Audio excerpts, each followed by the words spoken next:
ഭീമനെ എങ്ങനെ വീഴ്ത്തുമെന്ന ആലോചന ദുര്യോധനൻ തുടങ്ങി. കായികമായി അവനെ തോൽപ്പിക്കുക അസാധ്യമാണെന്നവർക്ക് മനസ്സിലായി. പിന്നെ എങ്ങനെ തോൽപ്പിക്കും? തന്റെ അടുത്ത ആളുകളുമായി നിരവധി ചർച്ചകൾ അയാൾ നടത്തിയെങ്കിലും ഇതെങ്ങനെ ചെയ്യാമെന്നുള്ള ഉത്തരം ഒരാളും നൽകിയില്ല. തന്റെ ഉത്തരമില്ലാ ചോദ്യത്തിന് ഉത്തരം ലഭിക്കുവാൻ അയാളുടെ അവസാന ആശ്രയമായത് കൊട്ടാരത്തിലെ ഒരു അതിഥിയായിരുന്നു. ഒരു പ്രായശ്ചിത്തം എന്നോണം ഭീഷ്മയാണ് അയാളെ കൊട്ടാരത്തിൽ താമസിക്കാൻ നിർബന്ധിച്ചത്. ഭീഷ്മയുടെ നിർബന്ധം അയാൾ തള്ളിക്കളഞ്ഞതുമില്ല.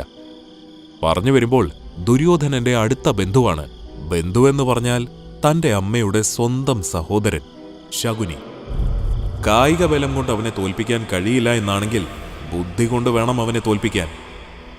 എത്ര ആലോചിച്ചിട്ടും ഒരു വഴി കിട്ടുന്നില്ല അമ്മാവ.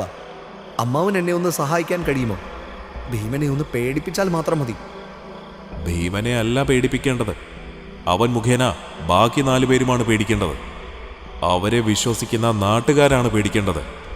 ആ നാട്ടുകാർ പേടിക്കാൻ പാകത്തിന് എന്തെങ്കിലും നടക്കണം. എല്ലാവരുടെ മുന്നിൽ അവനെ തോൽപ്പിക്കുന്നതിന് പകരം നീ മറിച്ചൊന്ന് ചിന്തിച്ചു നോക്കൂ. എനിക്ക് മനസ്സിലായില്ല. നീ അവനോട് സ്നേഹം കാണിക്കാൻ തുടങ്ങുക.